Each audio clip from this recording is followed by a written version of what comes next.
Yeah, obviously not the week that we had hoped for. Two very tough opponents.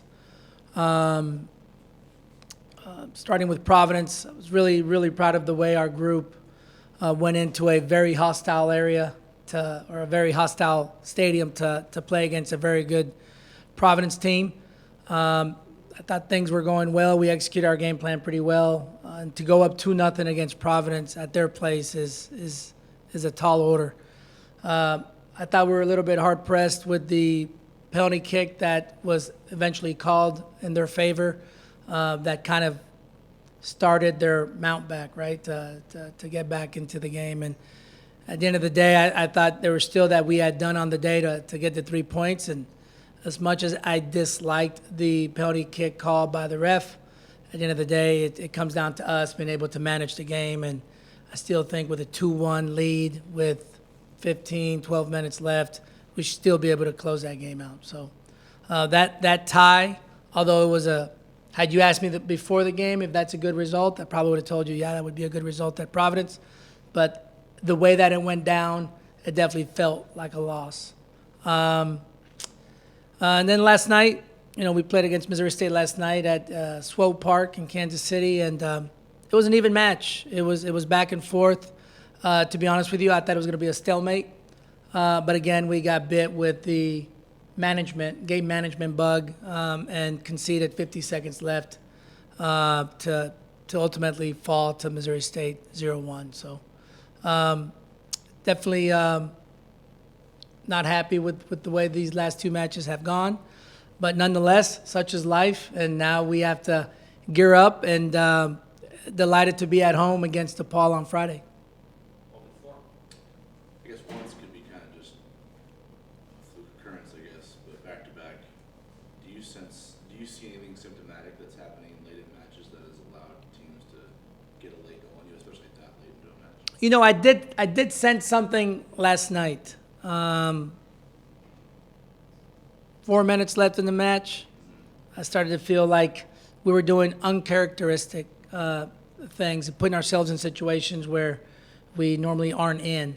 And that comes down to me. That comes down to being able to coach the guys in these types of situations. And we're going to make sure we work on these things because, like you said, for it to happen once, all right, but for it to happen twice in succession is definitely something that we're going to have to address. What's the tenor of the guys right now? I mean, I can't imagine there's a bigger gut punch feeling than having it happen, but then back to back and within short. I mean, it's not. It goes a couple days. For sure. I could tell you that the 2-hour bus ride from Kansas City felt like a 10-hour bus ride last night. But hey, man, this is life and this is sports, and unfortunately, this is the way soccer goes. And so we'll make sure we build our guys back up. We'll make sure that they're in a good place and they're ready to roll on Friday.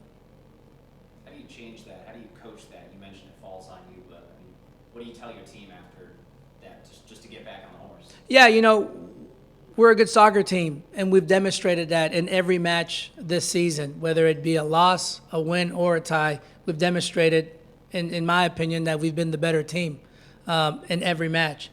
And so we just have to hone in on that and make sure that we break the game down every 15 minutes if it needs to be, and not allow ourselves to do anything differently because now we're heading into the last 5 minutes of the match.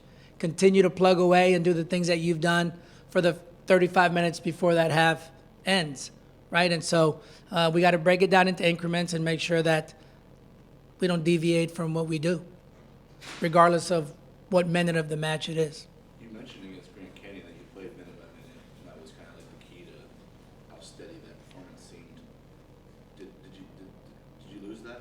Has that slipped a little bit? That minute by minute mentality? Yeah, I don't think we've lost it. I think we put it by the side a little bit, right? We're not focusing on that, and that's something that we're going to have to do, and that's my job to be able to break it down for our group in that fashion. And I'm glad you bring that match up because in that match, we did break it down minute by minute, and we made sure that we stacked all those minutes on top of each other and looked for a bigger success. And we just got to get back to the basics in doing that, being able to manage our matches. Go ahead.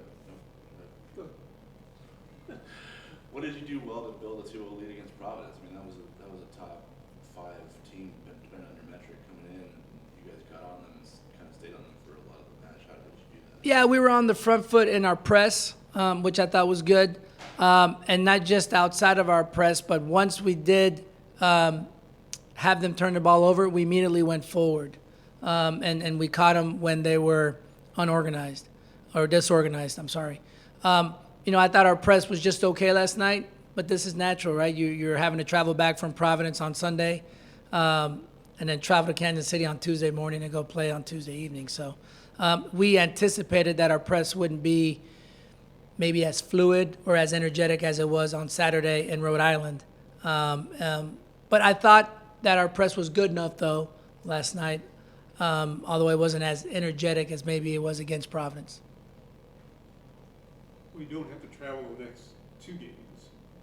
Do you like that you get a play right away, right after what happened last night? No, absolutely. And that's what we said after the Providence match, right? Because we went from playing Saturday to having to play Tuesday, and we were excited about being able to throw the balls back out there immediately.